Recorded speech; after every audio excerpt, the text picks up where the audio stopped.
Welcome to Whitetail Rendezvous, hosted by Bruce Hutchin. I'm so happy you've joined us today, and you're going to find out a lot about whitetail hunting on the show. This is Whitetail Rendezvous, episode number 360. Hey, folks, we got a new sponsor. It's called Buckwild Coffee. What's so special about Buckwild Coffee? Well, a gazillion people go to Starbucks every day and drink coffee. Well, why shouldn't Buckwild Coffee offer you light, medium, or dark roast with free shipping? All you have to do is go to whitetailrendezvous.com, go to shop, and order your coffee, and I'll ship it out for free.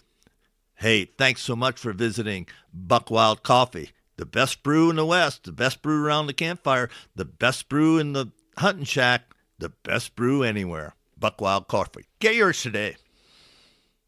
7. It's my real pleasure to have Taylor Hance and Krystle Mahoney on the show today. They have an organization and YouTube and Facebook called Whitetail Widow Makers. What's that about? Well, for a long time, Taylor would kind of disappear in the fall, and Krystle was wondering what that was all about. So Taylor manned up and said, well, why don't you come with me? So she went on a hunt, and ever since she's been hooked. And Taylor won't agree with this, but Krystle can pretty much out hunt Taylor. So sit back, relax, hear some great stories from great people about what it's like to hunt down in Louisiana. It's never too early to think about food plots. Whitetail Rendezvous has an ebook for you. Just simply text 33444 food plot to get your copy. Welcome to another episode of Whitetail Rendezvous. And folks, we're going to talk to Whitetail Widow Makers. Well, this is going to be interesting. We got Krystle and Taylor Hance and Krystle Mahoney. Hey guys, welcome to the show. Hey Bruce, how are you today? I'm doing really well, and I'm really wound up. What my weekend was like, and I'm back home in Colorado, so I'm all fired up. How about you guys? Definitely. I thought we had a busy week and weekend, but after you told me what you were doing, ours pales in comparison.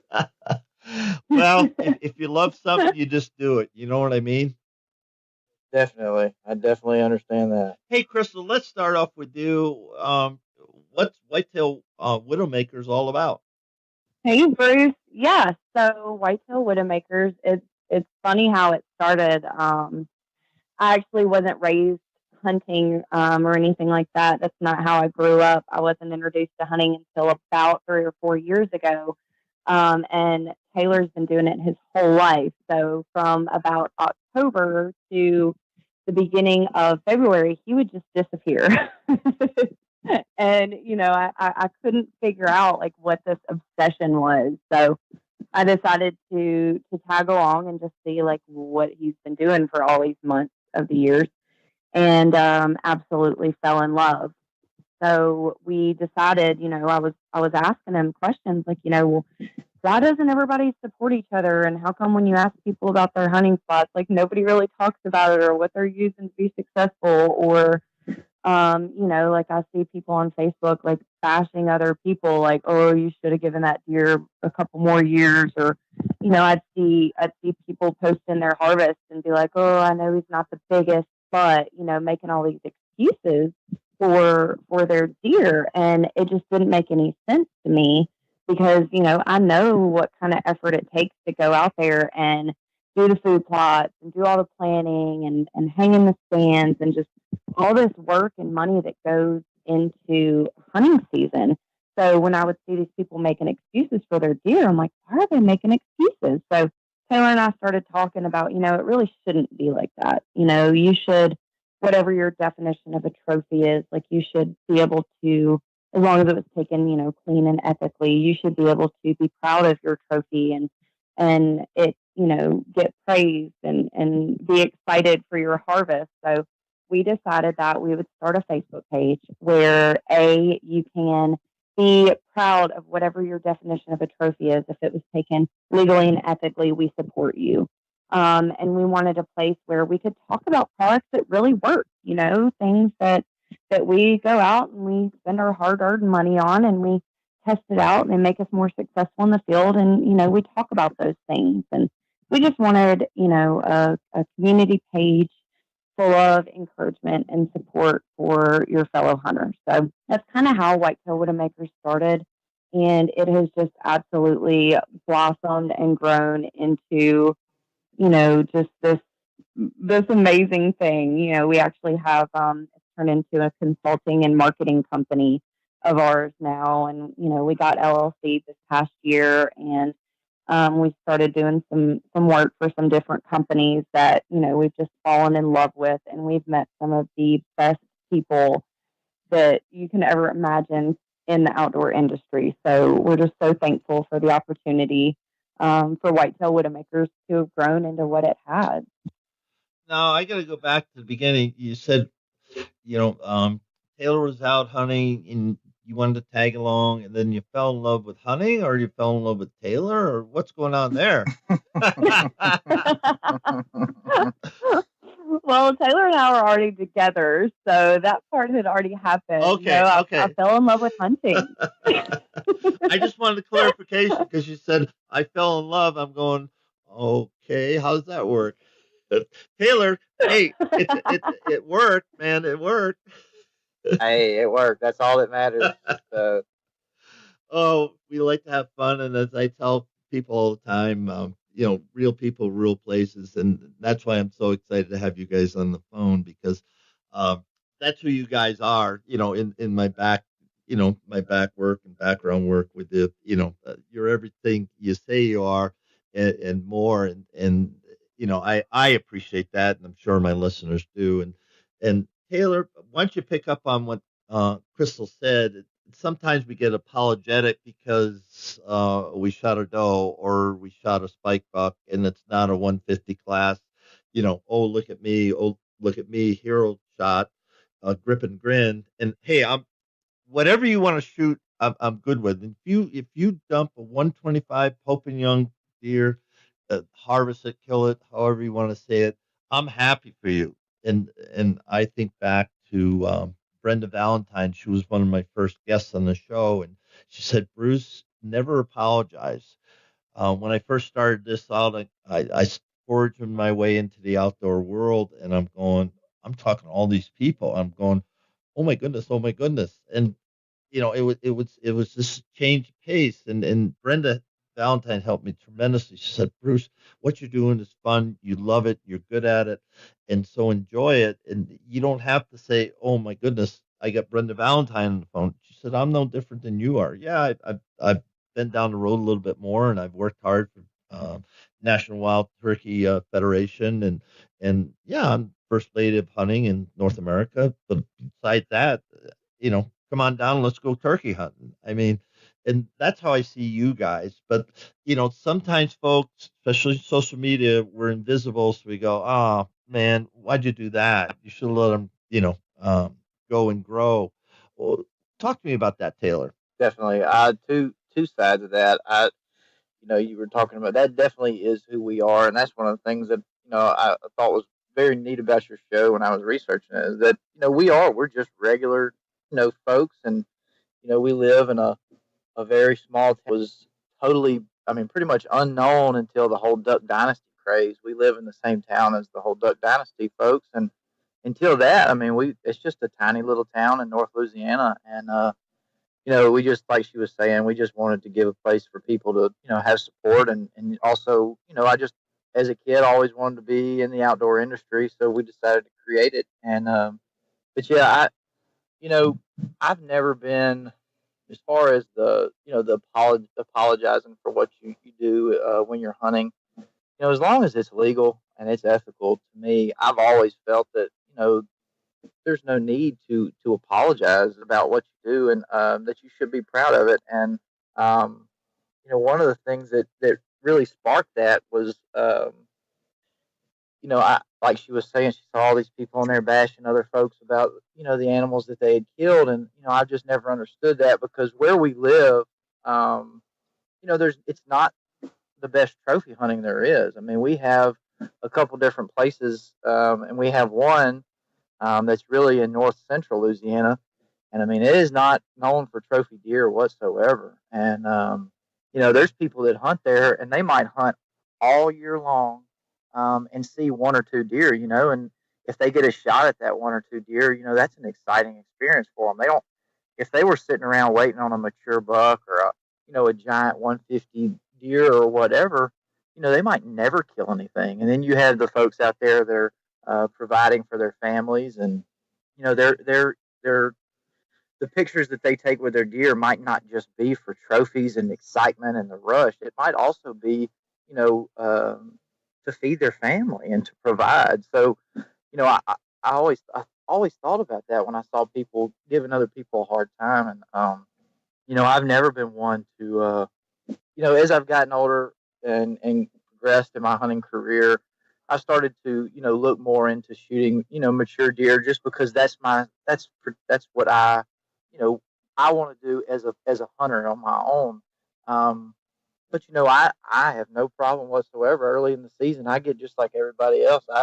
When the season starts, I have an itchy trigger finger, and I always want to go in and shoot a couple does, and I have no problem taking out management bucks, and just things like that. I think that as a whole, we kind of what I was telling you before the show, we have differences in opinions, and those are perfectly fine. Everybody's entitled to their opinions, but at the end of the day, even with those differences in opinions, we all fit into the classification as hunters. And so we should support each other by being in that class, because we're already fighting a fight against all these other forces. And then when you create strife and disagreement inside, that classification of hunters that we are in, the anti-hunters or whoever it is that's battling us from the outside, they just sit back and they're not even having to do any work, and they're watching us tear each other apart, without them having to do anything. And I think that, I just really feel like that, like you said, you should never have to apologize for anything you do in the woods, as long as it's legal and as long as it's ethical, and as long as you're having a good time. So that's my take on it. Thanks for sharing that. And folks, just, before you put something out on social media, once you put it out there, it is literally out there forever. Even though you take it off your page, it's still out there, forever. So let's support each other. Let's get to that, build that community. And let's talk about building that community, Krystle, and how and why your Facebook page has grown. Yeah. So, I guess when we got this started, I probably had about, I don't know, 500 to 1,500 friends on my Facebook page, I guess. And it's definitely grown tremendously over the last, I guess we've been doing this, when did we start it, Taylor? August. August? Yeah, it was August.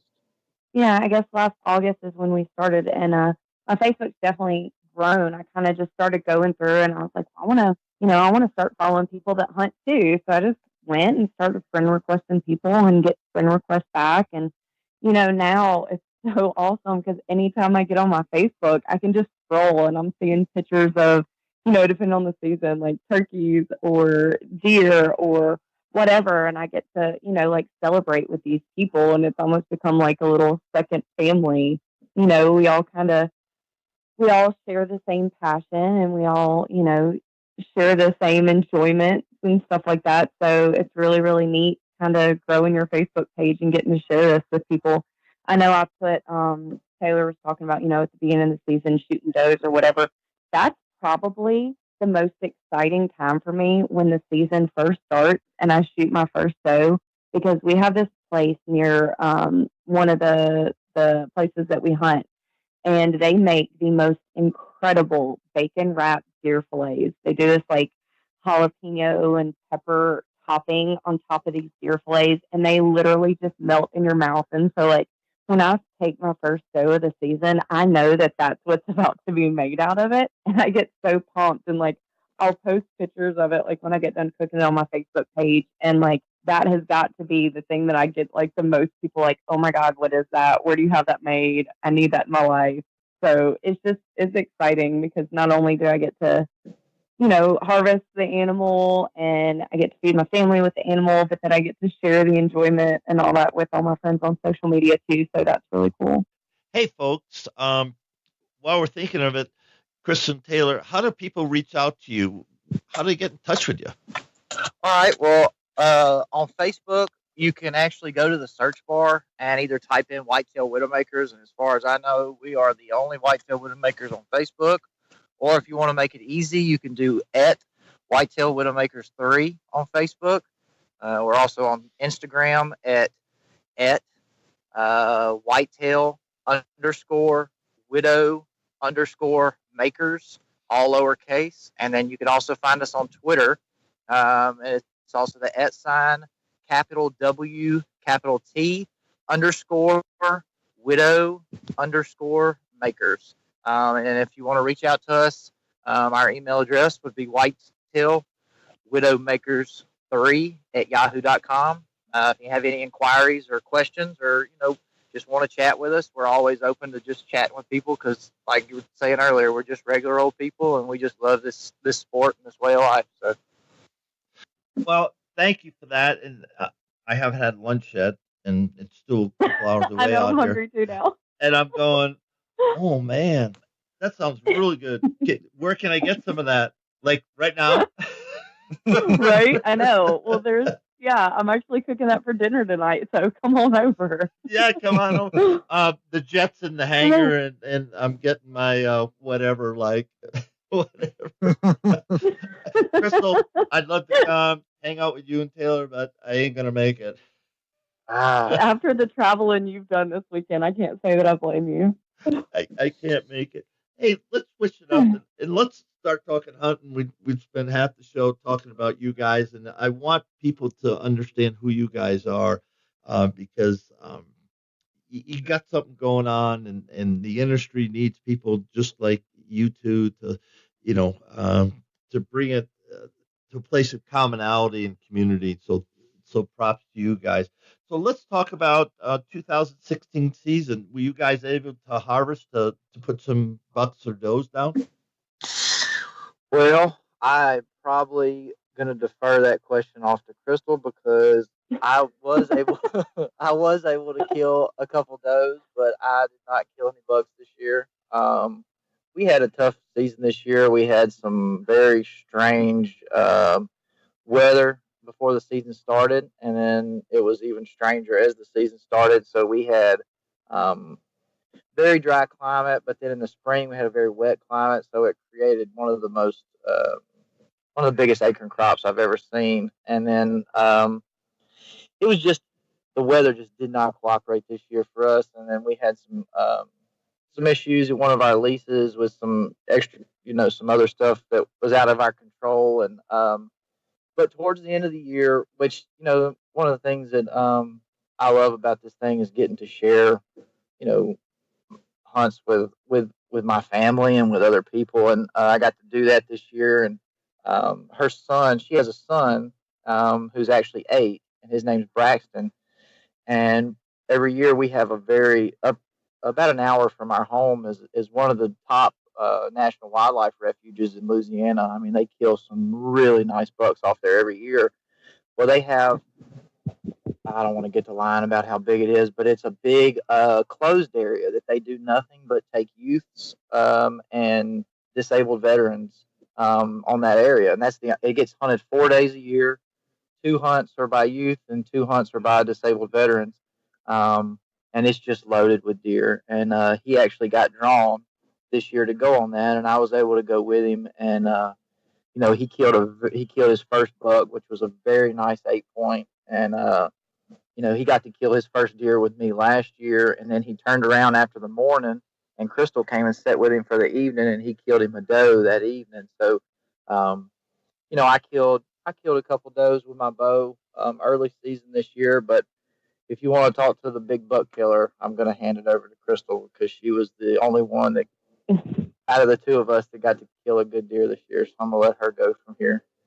Well, we definitely won't downplay. Hello. Oh, that is a train. Like I said, real people, real places. Continue. Yeah. Definitely. Taylor must be sitting near a train right now. Yes, I unfortunately do not. I unfortunately do have to work every day for a living. So I'm out here at my job, and there's a train passing by. So go ahead. All right, Krystle, come on, girl. Yeah. So, okay. So Taylor definitely can't downplay those does that he got with his bow. This was his first year of self-filming, something that I cannot say that I have done yet. So, he actually was able on those does to self-film and get them on video, and it's super cool footage. So I'm definitely proud of him for that. Harvesting a deer with a bow is a feat in itself, and then to be able to self-film yourself, like, that's a whole new level. So we can't downplay his doe, even though he didn't get a buck. He was able to do that. So very proud of him. And for me, so like I said, a little bit of backstory on me. Like, I wasn't raised hunting. I wish I was. I would have had a lot cooler upbringing if I did.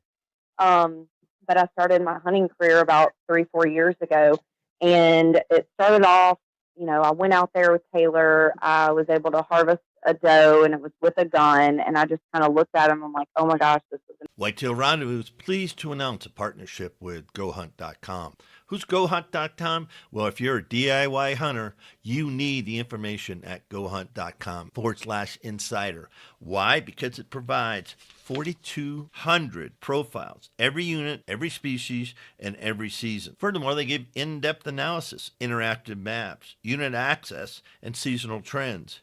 Draw odds are very important, and they give you the most accurate information in the business. All this is available when you go to GoHunt.com/insider. Make sure you use promo code WR when you join Insider. You'll get a $50 gift card for GoHunt.com Gear Shop. All in all, if you're hunting out west in 2018, GoHunt.com Insider is where you need to be to get all the research information. When you use promo code WR, Whitetail Rendezvous receives a small commission from GoHunt.com. amazing, but there's got to be more than this. So from that, I picked up the bow and kind of left the gun alone. And I've absolutely fallen in love with bow hunting. Now myself, Taylor, and my 8-year-old son do 3D archery shoots, and it's just awesome. But this year, every year really has been, we don't have the best hunting. We don't have these spots like you see on TV where they've got these huge, mature, big rack bucks or anything like that.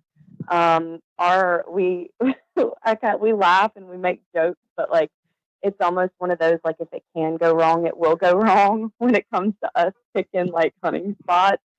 So, we might find one, we're like, okay, this is going to be it. And we put all this work into it. And then, right as the season starts, all of a sudden log trucks show up and we're like, well, there goes this spot. So we normally have some trials and tribulations at our hunting spots. And this year was no different. Like Taylor said, the acorn crop was just ridiculous. We had the weather just didn't cooperate. So the deer just weren't there. I went 21 straight hunts sitting in a tree, and I saw zero deer. That's not like, just one every, like, literally 0 deer in 21 hunts. And I was almost ready to give up. I'm not going to lie. It can be really discouraging, sitting in a tree for 21 straight hunts without seeing anything. And so we decided to go ahead and grab the gun and go sit in a box stand together. Taylor and I did, just to kind of recharge my batteries, because I was just like, oh, if I have to hear the leaves cracking and get my hopes up that it's a deer and it's a squirrel one more time, I'm just going to cry. So we went out and we sat in the box stand, and sure enough, we'd been seeing this one buck on camera all year. And it was one of the management bucks that we wanted to take off the property. He was super, super old, poor guy, just, had nothing left in him. And he walks out right at end of shooting light. And I was able to take my first buck with Taylor, in the stand with me. And that was just an absolute, like, magical moment. Like I said, the hunting had been rough, and I was able to harvest those up till that point, and then was able to land my buck, and the fact that he was there with me for that just made it even more special. So that was my season. I also got a couple early season does with my bow. So that was super cool too. And hopefully this year, this next hunting season will be even bigger and better. We've got some out of state hunts planned. So it should be really neat. We got a new property that we're a buddy of ours has a great place in Madison Parish. So we'll be hunting with him out there, and then we continued on one of our leases here closer to home this year too. So this next season should be awesome. Okay, let's do the backstory now. Why you picked that stand set, why you decided to spend 20 days in a tree stand. Of course you ate and slept and worked. Yeah. But you stayed with it. You were patient, you were committed and dedicated. So let's tell the listeners why you picked that spot, what you thought was going to come through, and why it took so long. Yeah. So on our Downsville lease, there is this one spot, and we call it the boot stand because when we picked the property up, there was, I guess people were like dumping their trash over there, and there was like a random boot in the middle of the road. And so like we picked up the trash, we left the boot there and just called it the boot stand. But I mean, this spot is it's just absolutely beautiful. It's a nice hardwood bottom surrounded by some, pine thickets. And I had just a great feeling about this spot. We had some great deer on camera.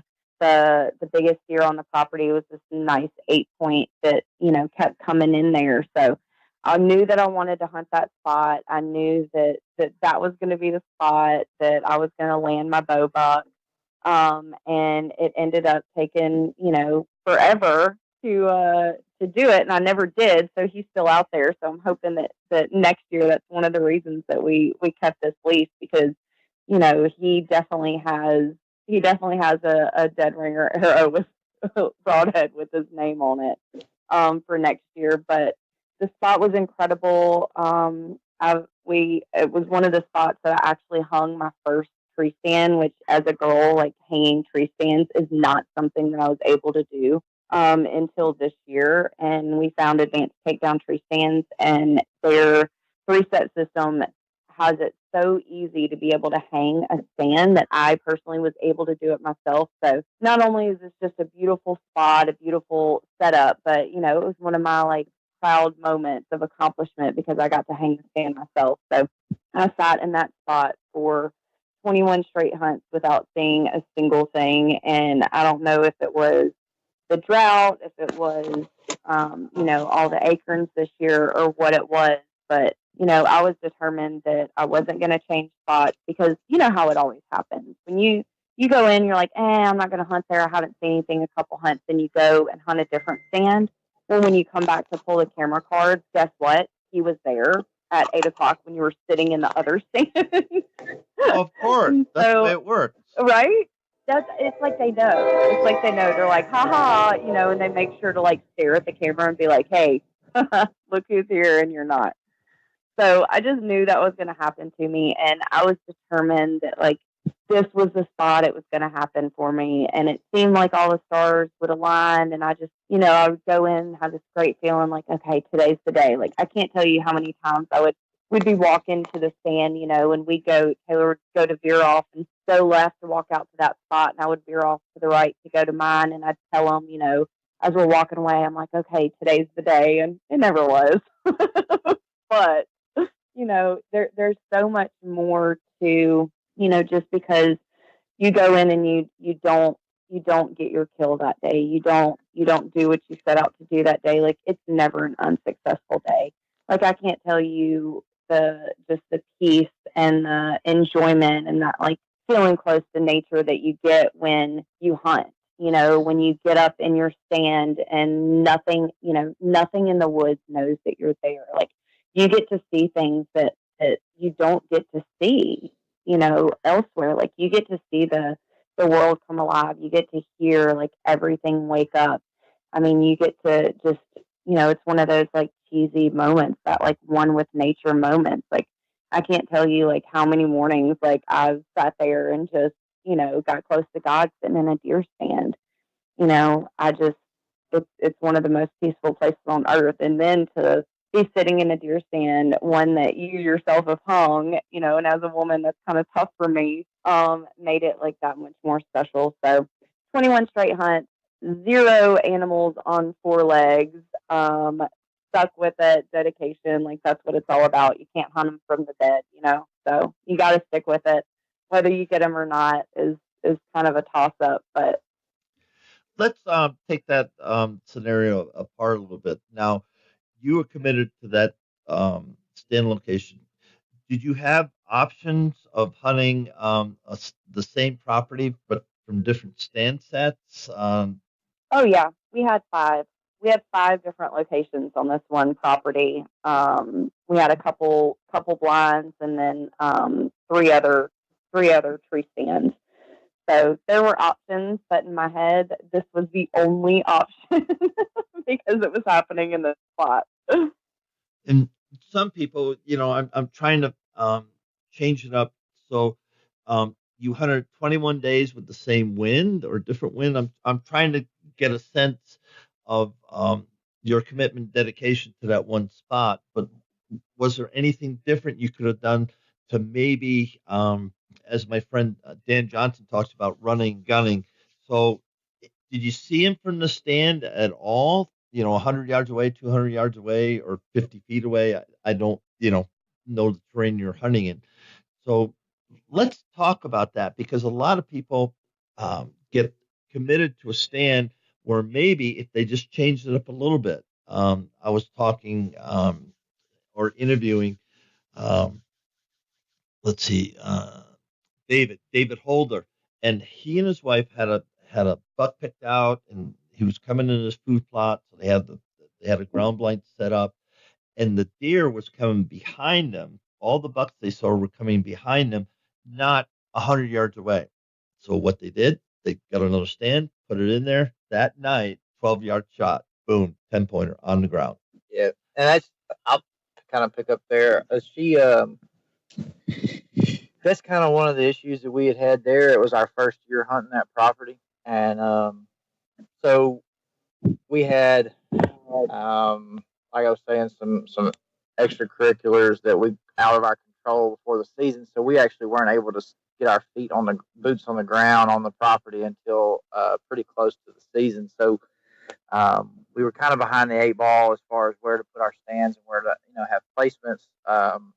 So where we were, I think was part of the issue, is that we were just right outside of where it needed to be, and through doing some scouting as the season was winding down, I think that for next year we're definitely have a better idea. But that's one of the things, kind of, you were talking about the wind, and it's when she talks about 21 straight hunts, we're not talking about just 21 straight days. I mean, we're talking 21, 2 hunts a week, hunting, or 4 hunts a week, hunting just the weekends. And, so that, if that lets how long, the dedication and how long she stuck with, hunting and without, tiring out, because, we did have a tough season as far as, actual deer sightings. So, we're hunting in very, very thick areas. We don't have, it's the best way for me to describe our terrain here would be just flat and thick. We don't have a whole lot of change in elevation, and there's not a whole lot of areas to do pinch points or funnels or anything like that. It's all just kind of laid out the same, and then you have some, a little bit differences as far as how thick things are, and then the types of trees, and then, et cetera, et cetera. So this particular spot she was in, it had, as far as the wind goes, we weren't necessarily but it was a good spot as far as the wind went, because, the deer were coming from all different directions. So it wasn't really like we had them totally pinned down as far as what wind she should hunt, or when she should get off the stand or whatever. But that's definitely one of the things we talked about as the season got done, is, that's one of the mistakes that, I make as a hunter all the time, is, well, 2 things. I either fall in love and get married to one specific spot because there's a deer in there that I think I need to kill, and then I overhunt it and put too much pressure. Or I'll walk into a spot and I'll just look at the surrounding area, and I'll say that, man, that's a really pretty spot. This is where the deer should be, instead of actually hunting where the deer are. And I think that, like you probably hit the nail on the head there, and that's what we talked about after the season was over. After we got to walking, is that about 175 yards east of that stand, there was an area that doesn't. It's not the prettiest looking spot, but I think that's where the deer were just skirting through, and they were missing us, and that's why one of the reasons that our sightings were down as low as they were. So. And thanks for that clarification, because the whole thing about Whitetail Rendezvous, it's educating and helping people say, well, gee, I did that too. What maybe should I have done different? Because the bucks are there.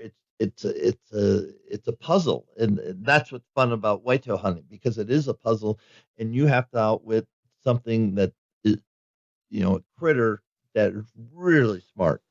Yeah. And I get busted all the time, and I'm playing. I've been playing with one buck for over 5 years in one of the farms that I hunt, and he knows I'm there. As soon as I leave my truck, he knows I'm there. And it's just, and I parked the truck over a quarter mile away, so that's helped a little bit. But I've got to figure a different way to get into my stand, because as soon as they get there, he knows I'm there, and it's not fun. Yeah, but when you get him, that could go down as one of the most memorable deer you've ever killed, because of the chess match that goes on, that you've had with him for the past 5 years. And I've killed a deer. I haven't ever battled with one for that long, but I have killed deer before that in my life that that I sought after, and that to the point of kind of like she was at this year, with just almost to the point of breaking, and to where you did almost everything you could just truly imagine to go after the animal, and it just nothing seemed to work. And then the stars align, and the wind comes from the perfect direction, and you get just the perfect barometric pressure, and everything works out right, and you get in there perfect that day, and it all comes together. And that fulfillment is when you harvest a deer, or any an animal, whatever it might be, whatever you are after, but whitetails especially for me, that's my true passion. But that chess match, when you put in that work and you kill that deer that you've been particularly after, that's just so much more fulfilling to me. I love killing those mystery bucks, and those mystery deer that just sneak through there, and you're like, man, I either just saw him recently or never seen him before. Those are a blast too. But man, that deer that you've been after and you've actually been hunting and working towards, and he's been outsmarting you, and then you actually go into his bedroom and his living room and you outsmart him, and you take him home with you. Like there's nothing more fulfilling than that to me. Guys, I can't believe it, but we're way into the show, and unfortunately I can't go for an hour today. So we're at the time, give some shout outs, and we got to wrap this up. Great. That's fine. One of the shout outs I'd like to give, and then I'll let Krystle go, is give out a shout out to Banks Feed. They're the creator of Deer 365. It's a feed company out of Arkadelphia, Arkansas, and they make an incredible protein supplement, as well as a deer attractant called Drawing Deer. I'd also like to give a shout out to Carbon Skin Scent Elimination Products. Make some awesome apparel spray, body and hair soap. They also make a product for fishermen called Fish Be Gone that'll get just about every smell you can imagine off your hands. She was talking a little bit about Dead Ringer broadheads. They make not just great broadheads, but also great sights and just incredible lineup of products. And then also one of my favorites is HHA Sights. That's one of the companies that we've been blessed with, that I've been shooting for a really long time. And then God bless us with the ability to be on their staff, and so I'd like to give a shout out to them. And then Krystle, you have a couple? Yeah, I do. So one of the one of the companies that actually kind of slingshot us into the outdoor industry was Scent Crusher. So Taylor had come home and said, well, I may or may not have bought a bag. And I'm like, what are you talking about? And it was a Scent Crusher gear bag. And the first day that we used the product and go out into the field was when I harvested my first doe of the season. And I mean, these nannies walked in 15 yards, never even checked up, never even knew I was there. And I absolutely give all the credit to that harvest to Scent Crusher for sure. And so definitely want to give them a shout out. I know they just got done launching their new sister company, Odor Crusher, the tactical line over in Germany. So I think they're on a plane headed back from there right now. So definite big shout out to them. Y'all check those guys out, scentcrusher.com. And then I absolutely have to give a shout out to Langia.com. It's a place where you can go and you can shop and you can get all the different hunting products, fishing, camping, all kinds of different gear. It's really a one-stop shop for anything in the outdoor. And I'll actually be going to the Africa trip with these guys. So I get to head over to Africa this August and harvest some really incredible animals over there with them. So shout out to those guys. And I'll definitely be bringing my Tacticam with me to film my hunt with. So I've got a gun mount, a bow mount, a head mount. There'll be all kinds of different mounts going on just to capture all the experiences with my Tacticam. So those are the guys I definitely want to give some shout outs to. Well, guys, it's been a pure pleasure to have you as guest on Whitetail Rendezvous. So on behalf of thousands of guests across North America, thank you so much for being fantastic guests, and I can't wait till the next time. And so Taylor and Krystle, you're fantastic people, and I just wish you the best. Thank you very much, Bruce, and thanks for having us. Thanks, Bruce. Thanks for having us. Hey, folks, while we're thinking of it, Krystle and Taylor, how do people reach out to you? How do they get in touch with you? All right, well, on Facebook, you can actually go to the search bar and either type in Whitetail Widow Makers, and as far as I know, we are the only Whitetail Widow Makers on Facebook. Or if you want to make it easy, you can do at Whitetail Widow Makers 3 on Facebook. We're also on Instagram at Whitetail _Widow _Makers, all lowercase. And then you can also find us on Twitter. It's also the @ capital W, capital T, _widow _makers. And if you want to reach out to us, our email address would be whitetailwidowmakers3@yahoo.com. If you have any inquiries or questions or, just want to chat with us, we're always open to just chatting with people because, like you were saying earlier, we're just regular old people and we just love this sport and this way of life. So.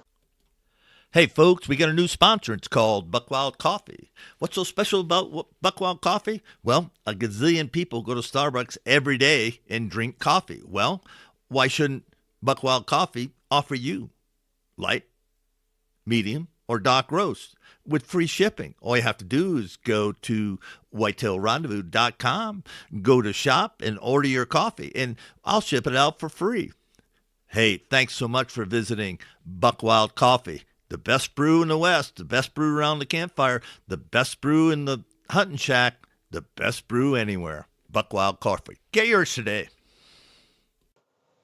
Thanks for that, guys, and moving right along. Hey, stay tuned for the next episode. We are going to go to Phone Scope. What do you mean by that? Well, Tim Schreckengoss is the manager. He's general manager of Phone Scope. And if you haven't used Phone Scope, you're missing out. Tim's going to give us some tips, techniques, and tell us all about Phone Scope and why it came to be. Don't miss the show, folks. Thanks for joining us. Be sure to tune in tomorrow for another episode of Whitetail Rendezvous, where you can listen and learn from the experts so you can be more successful on your next hunt. Until next time, listen, learn, and succeed.